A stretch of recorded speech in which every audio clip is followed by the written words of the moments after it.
يا صباح الخير، عاملين ايه؟ يا رب تكونوا بألف خير. وحشتوني جدا جدا جدا، وحشتوني قوي بجد. بقالي كام يوم غايبة عنكم. فبجد مفتقداكم جدا، ويا رب تكونوا كمان انتوا مفتقديني برضو يعني. المهم هنبدأ النهاردة الفيديو بتاعنا إن شاء الله هيكون كده نشيط. بجد أنا كان الفيديو ده عندي كده جرعة نشاط. مهم جدا يا جماعة. شايفين الأول بس قبل ما نتكلم كلامنا، شايفين منظر المطبخ عامل ازاي؟ منظره بجد يفتح النفس أو يقفل النفس. المهم هعمل كده كوبايتين شاي بلبن ليا ولبنتي، وهنقعد اشربهم، وبعدين هشوف المعركة اللي ورايا. كنت باقول لكم مهم جدًا إن إحنا في يوم كده بييجي لنا، بيبقى كده اللي هو يفصلِك عن كل حاجة، بجد يفصلِك عن كل حاجة. لقيت مامتي جاية لي الصبح بدري، ما كانش اليوم ده، لأ كان اليوم اللي قبله. فالصراحة قضِّت معايا اليوم، كان يوم حلو جدًا، جدًا. فطبعًا أنتم شايفين المواعين، يعني باين بقى اللي هي كانت قاعدة، وكنا بقى عاملين غدا والكلام ده. وجه بقى بالليل بجد ما قدرتش إن أنا أعمل حاجة، قُلت إن شاء الله أصحى الصبح وإيه، وهابدأ إن أنا أنضّف المطبخ وأنضّف المواعين. ما كانش في حاجات كتير أوي، يعني بُصّوا، كان في مثلًا المواعين وفي كذا حاجة. في بقى حاجة أنا الصراحة ملتزمة بيها بقى لي كذا يوم. إيه الحاجة دي؟ إن شاء الله يعني أنا هاقولها لكم، وهتشوفوا أنا برضه الموضوع ده فارق معايا بشكل حلو جدًا إزاي. إيه الحاجة دي؟ أولًا عذرًا على صوتي، لإن أنا سجّلت لكم أول ما صحيت باسجّل لكم، فصوتي بقى إيه عشان لسه صاحية. إن أنتِ تعملي ليكِ مهام يومية، رتّبي مهامِك اليومية. إيه هي المهام؟ طبعًا إحنا بنقوم ننضّف بيتنا، بنروّق، بنكنس، بنمسح، بس في مهام معيّنة لازم تقومي بيها اليوم ده. والمهام دي عبارة عن إيه؟ أنا مثلًا النهارده عاوزة أقوم أنضّف، باكون قبلها من بالليل. أنتِ يعني استخدمي يعني مثلًا إيه، ورقة وقلم، يُفضّل ورقة وقلم، تكتبي عندِك المهام اللي أنتِ عاوزة تعمليها وضروري، ضروري جدًا إن أنتِ تعمليها، وهي الأولوية. أنا مثلًا في الفيديو ده كنت عاوزة أعمل إيه، أول ما صحيت عاوزة أنضّف طبعًا، أغسل المواعين دي وأنضّف المطبخ و و وأمسح البوتاجاز. دي أول مهام لازم أقوم بيها. تاني مهام أقوم بيها إن أنا عاوزة أغيّر ملاية السرير، محتاجة إن هي تتغيّر فعاوزة أغيّرها. تالت مهام إن أنا عندي البلكونة اللي هي في الreception، محتاجة إن هي تتكنس وتتمسح، لإن هي فعلًا محتاجة تتكنس وتتمسح. دي 3 مهام اليوم ده كنت كاتباهم لازم أعملهم. تمام. فطبعًا أول ما بتخلّصي المهام دي، طبعًا المهام دي بتبقى إيه الأولوية في يومِك. أنتِ طبعًا بتمسكي يعني باقي الشقة بتمسكيها تلملميها، يعني تلميها، الreception تنضّفيه بسرعة، مش عارفة إيه. بس المهام دي اللي هي لازم تحطّيها في أول كل حاجة، لإن أنتِ بتركّزي عليهم أول حاجة. أول حاجة، مثلًا النهارده أنا عندي في غسيل كتير جدًا عاوزة أمسكه أنضّف عاوزة أمسكه آسفة، أغسله. فأنا طبعًا أول ما صحيت، طبعًا الصراحة علّقت على الغسيل من بالليل. ف فأنا ناوية أول ما أصحى هيكون طبعًا دورة الغسيل بتاعة بالليل اتغسلت، فهاصحى هانقع الهدوم البيضا، وهاكمّل باقي الغسيل، هاحطهم في الغسالة، وهاقوم أعمل لي نسكافيه وأقعد في البلكونة أسجل لكم الفيديو ده. طبعًا أنا دلوقتي في تاني مهام في اليوم بتاعي. أنا كنت مركّزة اليوم اللي أنا يعني اللي أنا باصور لكم فيه الفيديو ده كان يوم الخميس. كنت باركّز أوي إن أنا ما يكونش ورايا حاجة يوم الجمعة، عشان أنا عاوزة يوم الجمعة ده يوم أستمتع بيه وبالجو، وأكون عاوزة كده يعني أكون كده بما إن يوم الجمعة أكون ملتزمة بالصلاة على النبي كده، وأكون الجو معايا رايق النهارده. فأنا حابة الموضوع ده. فطبعًا أنا في تاني مهام في اليوم بتاعي والحمد لله الساعة 10:00 عندي الشقة كلّها الحمد لله نضيفة، عندي مثلًا عقبال ما بنتي تقوم هو بس ترتيب السرير، وطبعًا باغسل و و وأنا بقى مركّزة النهارده إن اليوم بتاعي هيكون بتاع غسيل فقط. دي حاجات بتفرق معانا جدًا، وهتلاقيكِ طول الوقت مش مضغوطة، إن أنتِ يا جماعة طول الوقت استخدمي الورقة والقلم، طول الوقت استخدمي الورقة والقلم، شوفي إيه اللي أنتِ هتعمليه، شوفي إيه الأولويات في يومِك، شوفي مثلًا اكتبي مثلًا النهارده السبت، اكتبي سبت، حد، اتنين آسفة أنا غلطت هنا، النهارده السبت اكتبي مثلًا آآ الصبح أنا هاصحى الساعة كذا، عندي مثلًا صلاة الفجر أصلّيه حاضر، لو مش هتصلّيه حاضر تصلّيه الصبح بس طبعًا يعني حاولي إن أنتِ تصلّيه حاضر. عندي الضهر، عندي العصر، عندي المغرب، عندي العشا، دايمًا اتحدّي الوقت مع نَفْسِك، عندِك مثلًا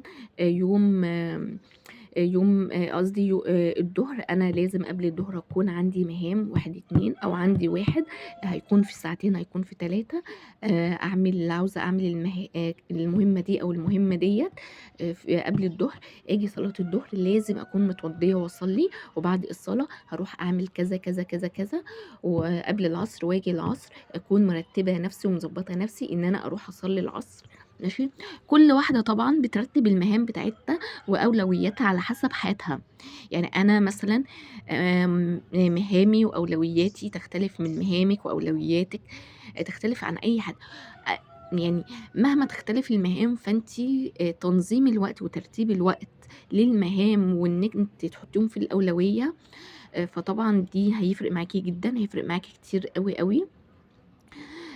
أنا الصراحة كنت باجاهد نفسي إن أنا أنزّل لكم فيديو كل يوم، فالصراحة حسّيت إن أنا في حاجات كتير باقصّر فيها، وبقيت أركّز إن أنا أنزّل فيديو خلاص يوميًا، فأنا ممكن ما انزّلش بعد كده فيديو يوميًا، لإن مثلًا أنا لمّا التزمت بقى لي كام يوم على الموضوع اللي أنا باقول لكم عليه ده، فرق معايا جدًا، جدًا، جدًا، فرق معايا الصراحة كتير أوي، إن أنا أكون إن أنا أكون برضه في حاجات كتير أركّز فيها، كمان أنا يعني الحمد لله بقيت إن أنا باذاكر دلوقتي إنجليزي، لإن أنا هيفرق معايا جدًا وأنا متأكدة إن هيفرق معايا قدّام، بالذات لمّا بنتي هتيجي تخش حضانة، تخش كذا، أو أنا مثلًا هابدأ بقى إن أنا أعلّمها، طبعًا هتقولوا العربي لغة الأم أنا طبعًا تمام، بس إحنا يا جماعة بنواكب العصر اللي إحنا عايشين فيه، اللي هو خلاص يعني الإنجليزي دلوقتي بقت مادة أساسية زي العربي،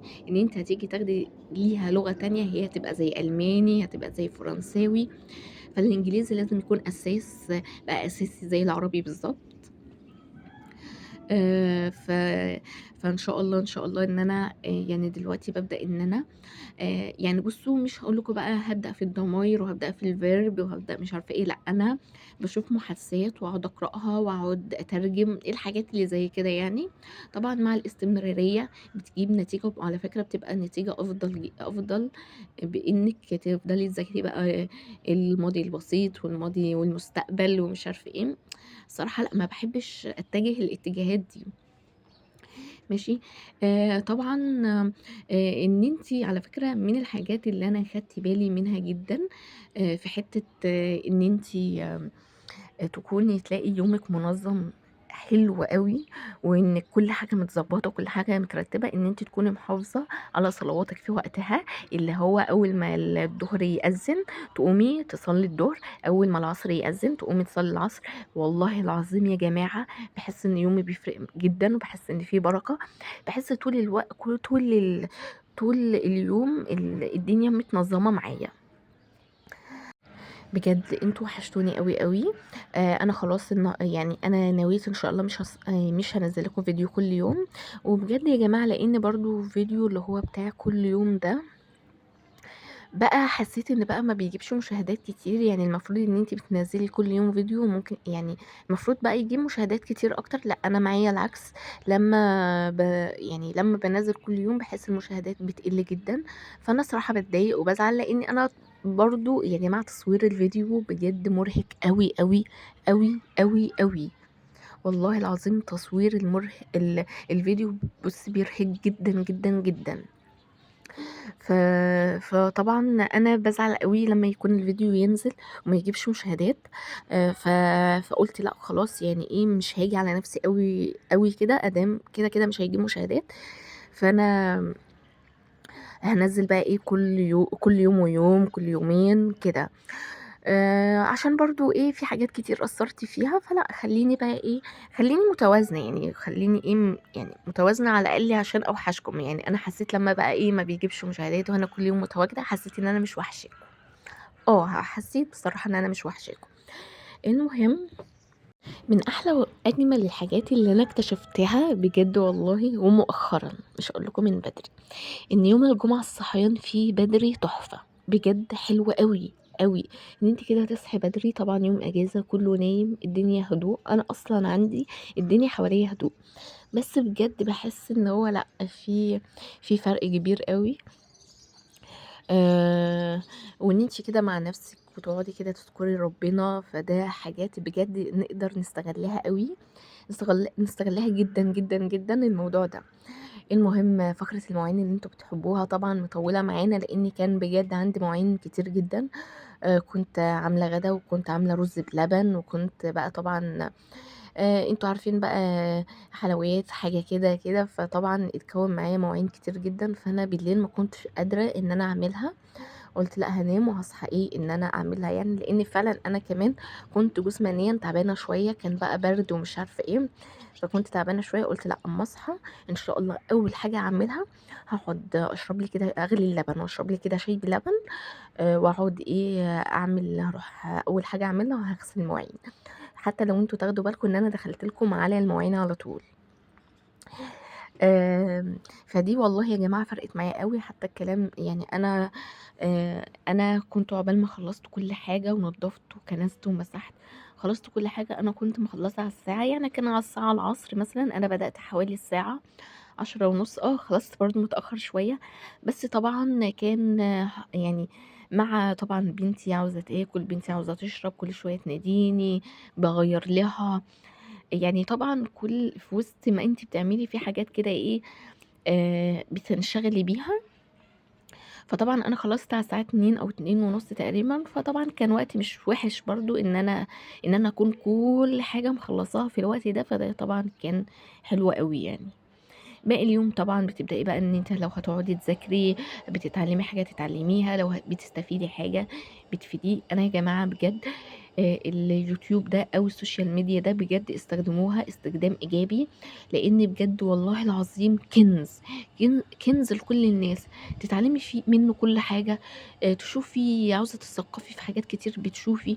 لو أنتِ زي حالاتي ما بتحبيش القراية، ففي حاجات كتير هتسهل عليكِ إن أنتِ تسمعي حاجات كتير. أنا من الناس اللي بُصّوا أنا ما باحبش القراية خالص وبامِل منها. ومع إني أنا أكتر حاجة كنت أتمناها في حياتي إن أنا أطلع أحب القراية. لإن طبعًا القراية بتثقّف الشخص، بتخلّيه يعني حلو كده. فطبعًا أنا كواحدة أحب إن أنا أكون مثقّفة، أحب إن أنا أقرأ. فأنا للأسف ما باحبش القراية، باعتمد إن أنا أقرأ اللي هي العبارات القصيّرة، أعتمد إن أنا أسمع كتير، باعتمد إن أنا يعني الحاجات دي يعني أركّز فيها.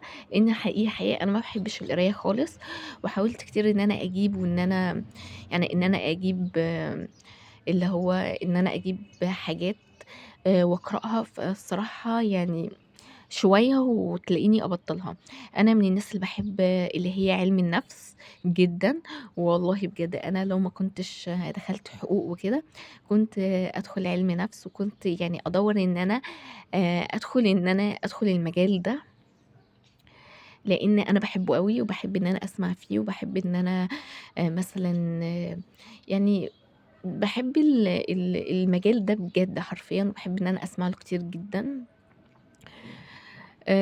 فالصراحة يعني يعني اللي هو إيه، باخدها بقى إن أنا أقعد أسمع حاجات كتير. كنت باسمع للدكتور أحمد عمارة، ممتاز أوي. بس الصراحة ما باحبش أسمع له للطاقة. يعني الطاقة بُصّوا الطاقة مش باحب إن أنا أدخل فيها أوي، عشان على فكرة اللي بيدخل فيها أوي بجد باحس إن هو لأ.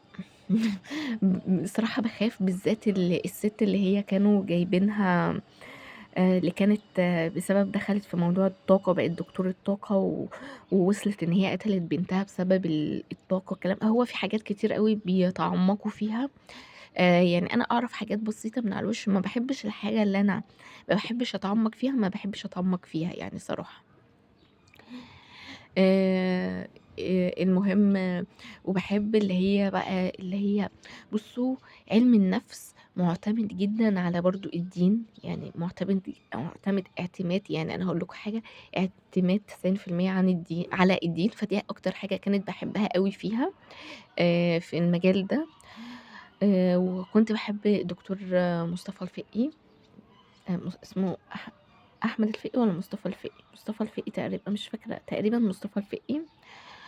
باحب نرمين البحيري. باحب اللي هو اسمه مش فاكرة اسمه، بجد أنا مش فاكرة اسمه. م اللي هو الدكتور منتصر، مُعتز منتصر، مش فاكرة برضه، ده حلو أوي. الناس دي باحب أسمعها، بتدّيكِ أمل في الحياة، عارفة اللي هي كده إيه، لأ كويسين أوي، أوي، أوي. آآ الحاجات دي باحب أسمعها أوي، أوي. باحب أتعلّم بقى منهم، بيدّوني كده طاقة إيجابية، بيدّوني كده أمل في الحياة، بيشجعوني، الحاجات دي يعني.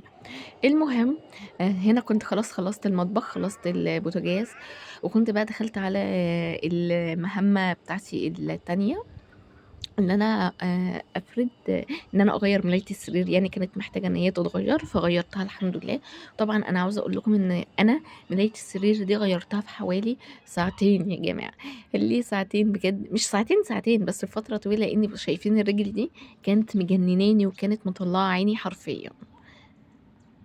الجو يا جماعة بقى ساقعة بجد، أنا طلّعت البطانية واللحاف، لأ الجو بقى ساقعة، ساقعة، ساقعة.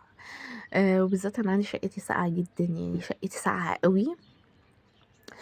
فاللي هو ما بنستحملش بجد فيها السقعة، لإن أنا عندي مني للسطح، فما فيش يعني. أمّا بيكون صيف، في الصيف بتبقى صيف أوي وحَر أوي، في الشتا بتبقى شتا أوي. المهم أنتم وحشتوني يا جماعة، والله وحشتوني. أنا حاسة إن الفيديو المرة دي طويل أوي، وحاسة إن أنا تعبت من الكلام، مش عارفة. أنا هاحاول إن أنا بعد كده أقصّر الفيديوهات عن كده بجد، لإن أنا بقيت أتعب من الكلام أكتر ما باتعب في تصوير الفيديو ذات نفسه. الفيديو بقى حاساه طويل، حاساه عاوزاه يخلص، أنا تعبت من الكلام. حتى أنا عاوزة إن أنا أفصل شوية وأرجع أكلمكم تاني، بس بانسى إن أنا باتكلم في أنهي موضوع بجد، وعاوزة إن أنا أخلّص بجد كلام قبل ما بنتي تصحى، عشان باعرف أسجل لكم وهي نايمة أو هي مش موجودة. فطول ما هي بقى موجودة ما بتبطّلش، يعني شايفين، ما بتبطّلش خالص. فأنا باحاول على قد ما أقدر إن أنا أنجز معاكم، بس عمّالة أبُص على الفيديو مش راضي يخلص ليه؟ حاسة إن أنا صوّرت كتير. أو إن أنا عملت كتير أهو، خلاص يعني إن شاء الله قرّبت كده أخلّص. كان عندي، مش عارفة، بُصّوا، البلكونة دي كانت متبهدلة بشكل مش عارفة اتبهدلت كده إزاي، مع إن أنا منضّفاها يعني. بس ما تعرفوش، عشان أنا بقى لي فترة إن أنا باقعد فيها كتير، وبنتي طبعًا بتيجي تقعد فيها برضه معايا. ممكن بسبب كده، وبالذات برضه إن إيه برضه كمان، آآ إن هي كانت موقعة لبن، بس أنا مسحته، مش عارفة، حسيت إن هو ما كانش ممسوح كويس والّا إيه، بس شايفين السيراميك متبهدل إزاي، متبهدل جدًا. وكانت بقى واكلة تفاح وعلى الأرض، مش عارفة إيه، مش عارفة، كنت حاساه بجد متبهدل أوي، أوي. وكنت باقول هو منين، من إيه يعني، من إيه البهدلة دي كلّها؟ المهم ما علينا. أحلى حاجة بقى في الشتا يا جماعة إن ما فيش تراب، أقسم بالله أحلى حاجة إن ما فيش تراب في الشتا.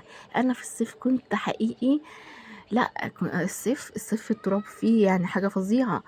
أنا عندي كنت السفرة ممكن في اليوم أمسحها مرتين بسبب التراب. دلوقتي لأ، أنا ممكن أقعد باليومين وال3 ما امسحهاش بسبب إن ما فيش تراب الصراحة، ما عليهاش تراب بجد.